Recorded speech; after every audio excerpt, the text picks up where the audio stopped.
Manchester ইউনাইটেডের যখন downfall চলছে তখন মার্কাস রাশফোর্ড যেন ওল্ড ট্রাফোর্ড ছেড়ে ক্যারিয়ারের নতুন এক প্রাণ ফিরে পেয়েছেন। রেড ডেভিলদের কাছে অতিরিক্ত মনে হওয়া ছেলেটি আজ বার্সেলোনা মতো ক্লাবের হয়ে দুর্দান্ত খেলে যাচ্ছে। কাতালানদের হয়ে ইতোমধ্যেই কেড়েছে সবার নজর।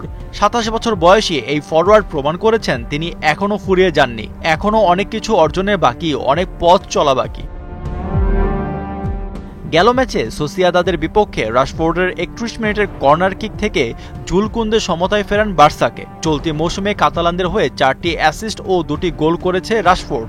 যদিও মাঝে মধ্যে বেঞ্চে বসে থাকতে হয়েছে, তবুও কোচ হান্সি ফ্লিক রাশফোর্ডের উপর পূর্ণ আস্থা রেখেছেন। ইয়ামালের অবর্তমানে চ্যাম্পিয়ন্স লিগে নিউক্যাসলের বিপক্ষে যেভাবে খেলেছেন তাতে করে বার্সা ফ্যানদের ফেভারিট লিস্টে এই ইংলিশ ফরওয়ার্ড।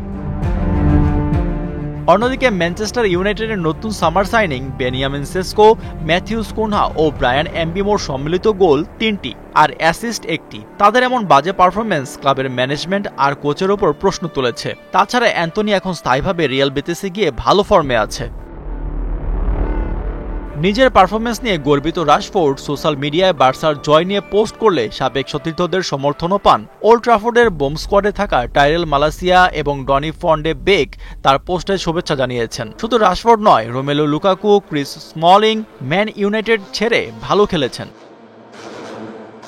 তাই বলা চলে ম্যানচেস্টারের রাশফোর্ডের ভবিষ্যৎ অনিশ্চিত। তবে তিনি যদি বার্সেলোনার চুক্তিতে এভাবে ভালো খেলেন তাহলে পরের ট্রান্সফার উইন্ডোতে বার্সেলোনা তাকে স্থায়ীভাবে রেখে দেওয়ার চেষ্টা করতে পারে। এখন দেখার বিষয় রাশফোর্ড 2025-26 সিজনের পর বার্সাতেই থাকবেন নাকি গন্তব্য হবে ultimate black hole Old Stafford.